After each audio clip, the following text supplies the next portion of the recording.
Hey everyone, it's Pawn Hurricane. Today we are going to be looking at a Sicilian Dragon, the opening that makes grown men cry and women go weak in the knees. I don't think that last part is true, but what I can tell you is that stronger players don't want to face the mainline dragons a lot of the times because they risk losing, so they tell weaker players that it is an unsound opening only good for coffeehouse chess. But would you rather lose on the black side of a Berlin, where your stronger player had to take zero risk to outplay you, or make him face a fire-breathing beast? If white does not accept the challenge of the main lines, black gets a great position that is at least equal or sometimes better. So we are going to be looking at a game that I played at long time controls, 90 minutes per side with a 30-second increment. For those of you who don't know what an increment is, it's where when you hit your clock, you get 30 seconds added to your time. And the same thing goes for your opponent when he hits his clock. So, the game started with e4, c5, knight f3. The reason black plays c5 is to control the d4 square and to stop white from getting his normal e4 d4 center, like he does in, say, a perk. One of the reasons the Sicilian is considered sound is that black right away wants to trade a wing pawn for a center pawn, and your center pawns are your e and d pawns for both respective players. So my opponent here gets the chance now. Well, actually, black responds with d6. So there's lots of ways to play the Sicilian defense, and d6 is only one of the options. So, but it's the main option. You'll see lots of dragons and knight orfs out of that. So white gets the chance to play d4. So you almost always take the c captures d4. So you almost always play this move. Actually, always play this move. You don't want to allow white to just play d5, gaining space for nothing. So c takes d4, knight takes d4, knight f6. So I am attacking the e pawn here.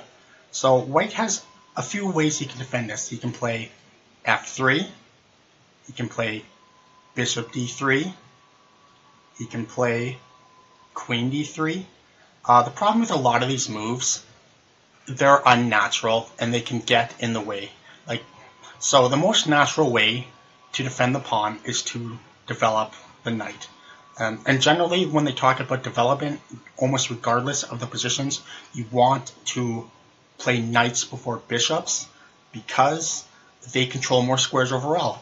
This knight, this black knight, controls e4, d5, g4, d7. It controls a lot of squares, whereas a bishop would just control a diagonal. And this is why we want to develop knights before bishops generally. So my opponent plays knight c3, so I play g6. This is the dragon. Other moves like a6 go into the knight orf, e6 can go into a classical or go back into a knight orf, depending. So knight c6 could be a classical. So, but I play g6. So bishop e3, white just develops naturally. The bishop can go to g5 as well. It can come here if he wants, but it's a little weird. The bishop really doesn't want to take this knight anyways.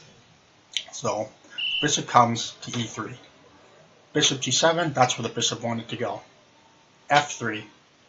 So a lot of players will say, well, why do we play f3 instead of bishop e2 or queen d2? Those are both playable moves if white doesn't have such aggressive intentions. So bishop e2 can lead into a classical dragon. So it would go bishop e2, and then black would castle, white would castle. And this is a fine position for both colors. But f3, and white signals more aggressive intentions normally. So black castles, white plays queen d2 with his intentions to castle long. Now, the one thing I'm going to say about the dragon, with all these black pawns highlighted in red, the one appealing thing about it is that black can play for not only very aggressive ideas in the middle game, he can also play for really good end games, being that this pawn structure that's highlighted is really compact and doesn't have a lot of weaknesses. So that is one of the good reasons why you want to play a dragon. So plus you get really strong attacking chances. So knight c6. So we're just following basic opening principles, developing the knight. Bishop c4. Bishop d7. So now white wants to castle. And rook c8.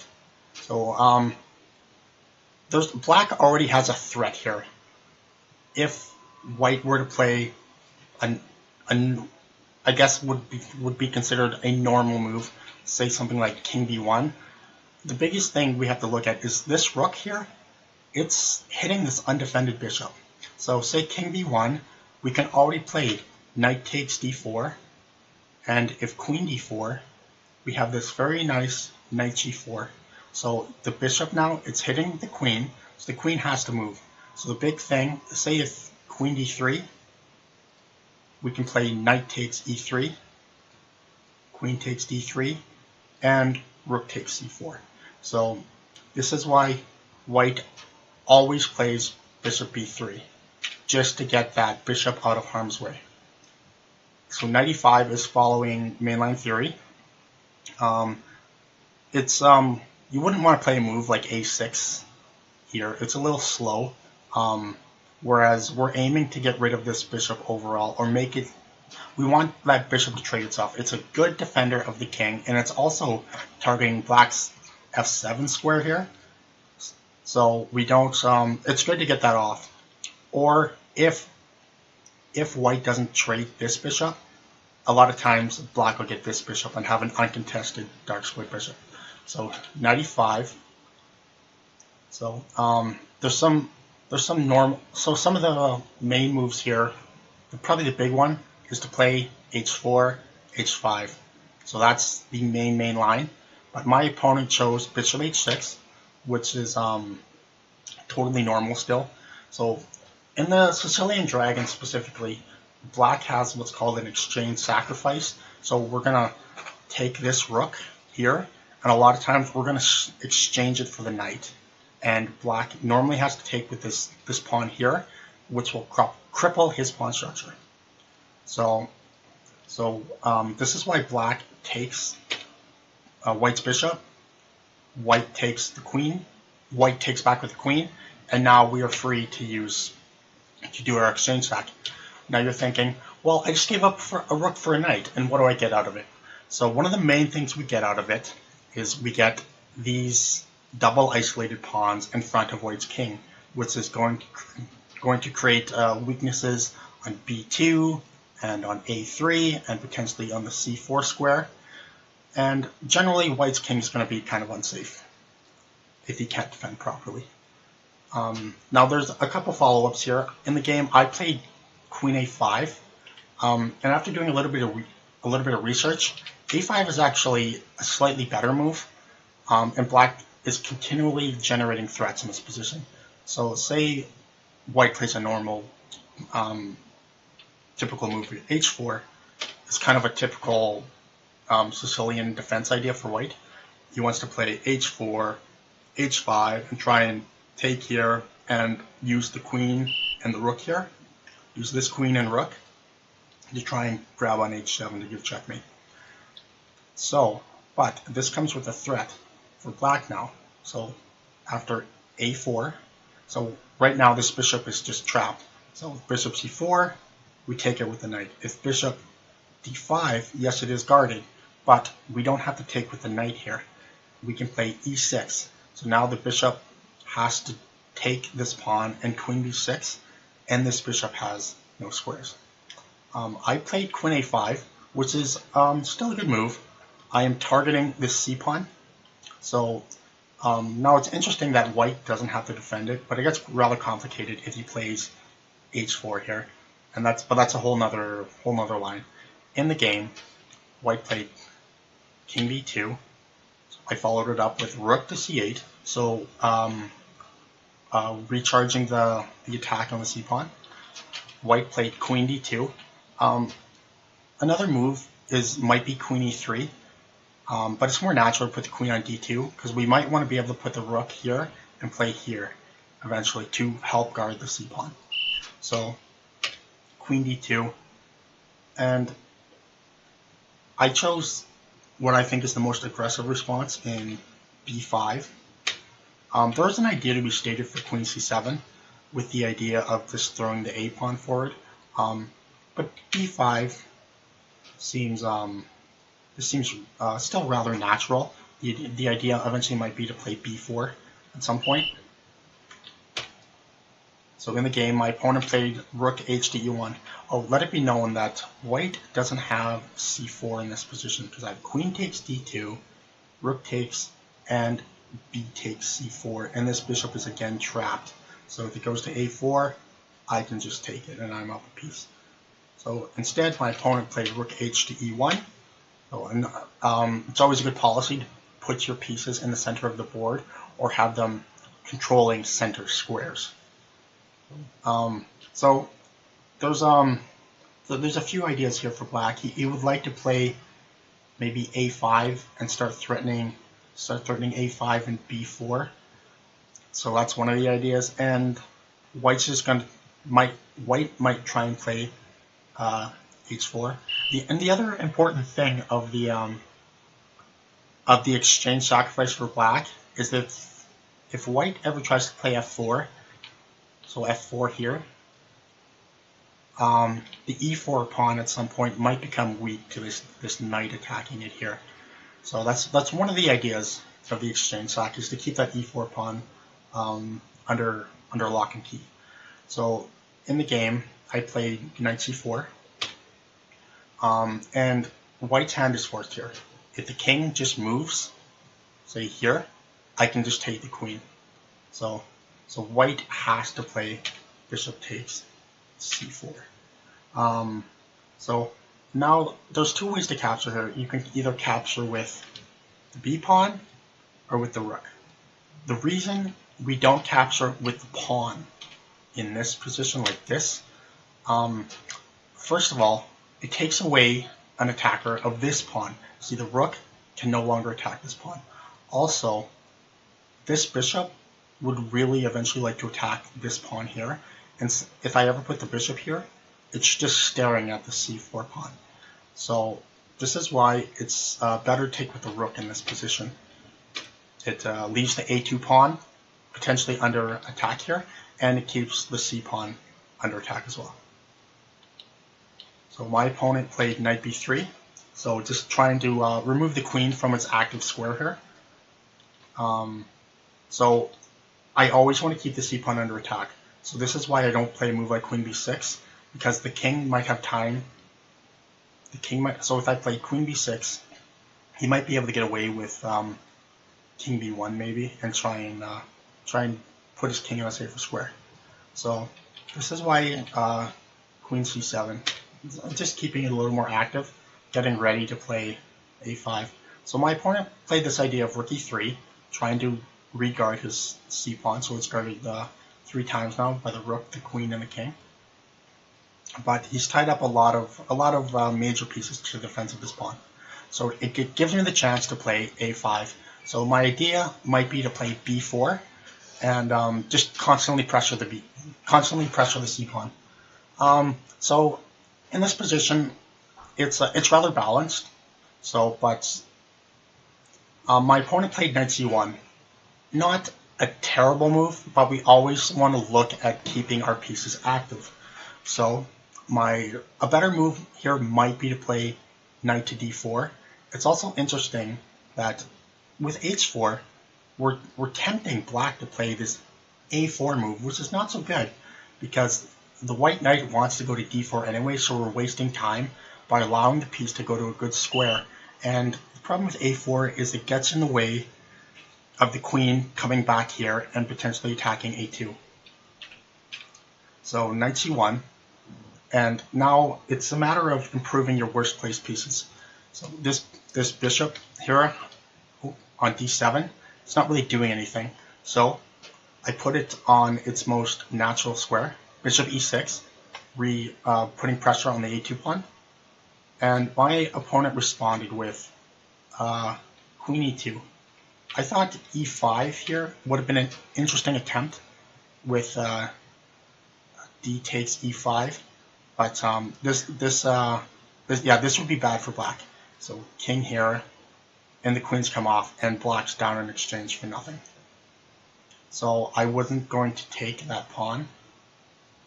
I think better here would have been knight d5, e takes d6, and queen takes d6 with definite pressure for black. My opponent though chose queen e2. I played knight d7 now because now the knight is my worst placed piece. It's not really doing a lot. It's staring at this e4 pawn. It's guarded very well by the f pawn. It can't really. It's helping control d5, but d5 is rather well guarded.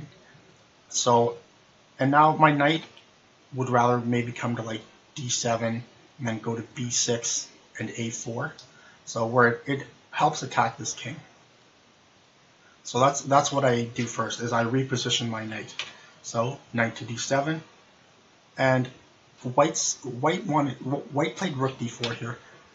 His idea is he wants to try and get rid of this active rook, but the nice thing is I can continue on with my plan while developing threats. So if you can keep a strong position while making threats, that's normally that's a good way to make a plan.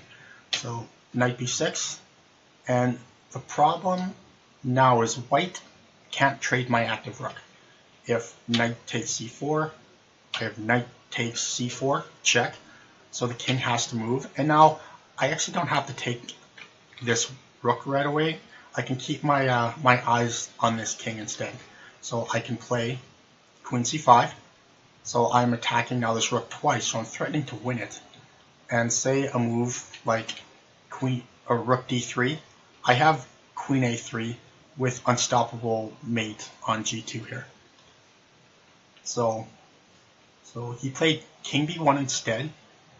I played queen c5 with the idea still of eventually putting the queen on a3 in a very aggressive post, which helps make threats along with this bishop on the a2 square. So in this position, white played knight d3. It might be better off to try and play knight b3, trying to use the knight to cover up the a2 square a little bit from this bishop. But after queen a3 here, black would still have a very active position, and I'm already threatening knight a4. So it might not matter what white does here. He might be losing regardless. So my opponent tried queen d3. So he is attacking my queen, so it has to move. So queen a3, queen d1, and here there's they talk about finding forced checkmates a lot of time. Oh, you had a mate, and why didn't you play the mate? Well, it's kind of a complicated mate to find. Sometimes it's best just to, if you see a strong move, play the strong move, especially if you don't want to waste a lot of time in your clock, because a lot of players will sit there for like half an hour and they'll see a strong move, but then they'll look for a better one. When the first strong move they found, it can be just as good. So in the position, I just took the pawn instead. Knight a4 is it's threatening knight c3, picking up the queen. And if queen d2, I actually have the very cute rook b4. And so white has to play either king a1 here, and I'm threatening mate on a2. Or if he takes on c4, I have bishop takes a2, king a1, bishop c4, king b1, queen a2. Notice these are all forcing white has to move his king.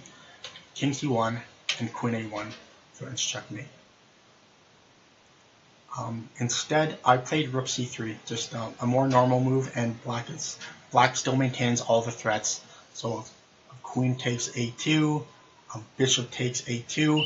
So in this position, white played h3, and I executed queen a2, so king a1, bishop b3, king b1, queen a2. So these are all forcing. King c1, and what I mean by forcing is that white has to respond because he's in check. He doesn't have a choice. So rook takes c2, queen takes, and queen c2 mate. So this is a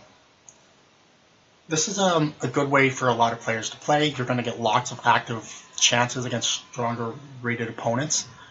So it's something I encourage you to try. Even if you're not a Sicilian player, it can't hurt to give it a shot. Even just to expand your knowledge, because it'll always come into effect in other openings. So I hope you guys enjoyed the game, and I will see you all later.